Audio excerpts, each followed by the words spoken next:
একজন মা তার সন্তানকে স্কুলে নামিয়ে দিয়েছিলেন। ঠিক কয়েক সেকেন্ড পরেই বরফ জমা রাস্তায় তার লাশ। এটা কি আইস এজেন্টের আত্মরক্ষা নাকি ঠান্ডা মাথায় খুন?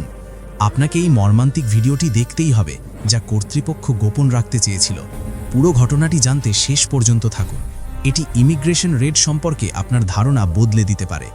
আসুন, প্রত্যক্ষদর্শীদের ভিডিও, আইস এজেন্টের নিজের সেলফোন ফুটেজ এবং CNN ও NPR-এর রিপোর্ট অনুযায়ী 7 জানুয়ারি 2026-এর লিক হওয়া বডি ক্যাম অডিওর ভিত্তিতে ধাপে ধাপে পুরো ঘটনাটি বিশ্লেষণ করি।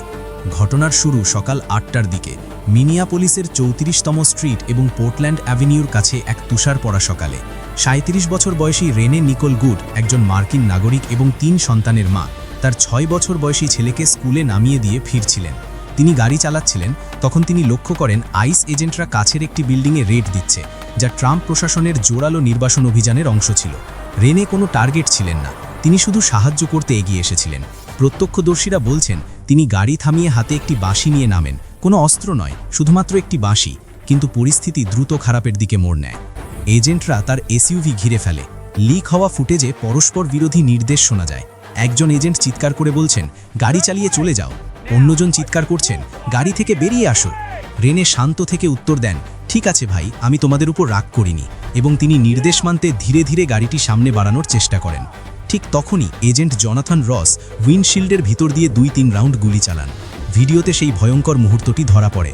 কাঁচ ভেঙে যাচ্ছে, রেনে লুটিয়ে পড়ছেন। প্রত্যক্ষদর্শীরা ভয়ে চিৎকার করে ওঠেন। কিন্তু এখানেই শেষ নয়। রিপোর্ট অনুযায়ী এজেন্টরা কাছের একজন ডাক্তারকে সাহায্য করতে এগিয়ে আসতে বাধা দেয় এবং কারণ হিসাবে সিন সেফটি বা ঘটনাস্থলের নিরাপত্তার দোহাই দেয়। পেছনের সিটে বাচ্চার খেলনা পুতুলের মধ্যেই রেনে রক্তক্ষরণে মারা যান। ঘটনাস্থলেই তাকে মৃত ঘোষণা করা হয়। PBS রিপোর্ট কনফার্ম করেছে যে পুরো ঘটনাটি 2 মিনিটেরও কম সময় ধরে চলেছিল। চমকে ওঠার মতো, তাই না? কিন্তু তিনি কি আসলেই কোনো হুমকি ছিলেন? চলুন শোনা যাক দুই পক্ষের যুক্তি। নিরপেক্ষতা বজায় রাখতে আসুন অনলাইন এবং রাজপথে চলা দবিতার গভীরে ঢুকি। এক পক্ষে ট্রাম্প প্রশাসন, ভাইস প্রেসিডেন্ট ভ্যান্স এবং DHS অফিসিয়ালরা একে পরিষ্কার আত্মরক্ষা বলে দাবি করছেন। তারা রেনেকে উস্কানিদাতা বা এমনকি ঘরোয়াতন্ত্রী হিসাবে আখ্যা দিয়েছেন, যিনি আইনি অভিযানে বাধা দিচ্ছিলেন। এজেন্ট রস, যার অতীতে একই ধরনের ঘটনায় আহত হওয়ার রেকর্ড আছে, দাবি করেছেন যে গাড়িটি তার দিকে এগিয়ে আসায় তিনি প্রাণ ভয়ে ছিলেন। ভ্যান্স টুইট করেছেন, আমাদের এজেন্টরা আমেরিকাকে রক্ষা করতে সবকিছু বাজি রাখে। এটি একটি দুঃখের কিন্তু প্রয়োজনীয় পদক্ষেপ ছিল। কিন্তু মিনিসোটার নেতারা ভিন্ন কথা বলছেন। Governor Tim Walz, attorney general Ellison এবং মেয়র জেকব ফ্রে পূর্ণাঙ্গ তদন্তের দাবি করছেন। একে অতিরিক্ত বল প্রয়োগ এবং সম্ভাব্য সত্য চাপা দেওয়ার চেষ্টা বলে অভিহিত করছেন। ভিডিওতে কোনো স্পষ্ট হুমকি দেখা যায়নি। রেনের কাছে কোনো অস্ত্র ছিল না, তার হাত দৃশ্যমান ছিল এবং বরফের উপর গাড়িটি খুব ধীর গতিতে চলছিল। আন্দোলনকারীরাও একই কথা বলছেন এবং ICEর ফান্ড বন্ধের স্লোগান দিচ্ছেন। রেনের স্ত্রী বেকা গুড CNN-কে বলেছেন, আমাদের কাছে ছিল বাঁশি, ওদের কাছে ছিল বন্দুক।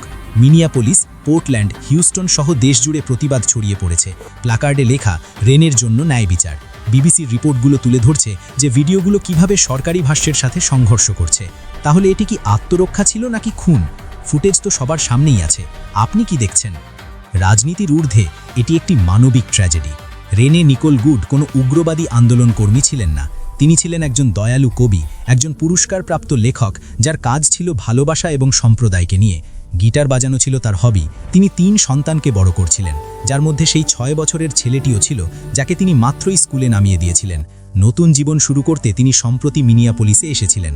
তার পরিবার শোকে স্তব্ধ। PBS-এর এক সাক্ষাৎকারে বেকা গুড বলেছেন, সে আমার সব কিছু ছিল। এমন একজন মা যে কুকিজ বানাতে এবং রাতে গল্প পড়ে শোনাত। প্রত্যক্ষদর্শীরা গাড়ির ভিতর তার নিথর দেহ এবং ছড়িয়ে ছিটিয়ে থাকা খেলনা পুতুল দেখার ভয়াবহ অভিজ্ঞতার বর্ণনা দিয়েছেন, যা তার জীবনের একটি নিষ্ঠুর স্মৃতি হয়ে আছে।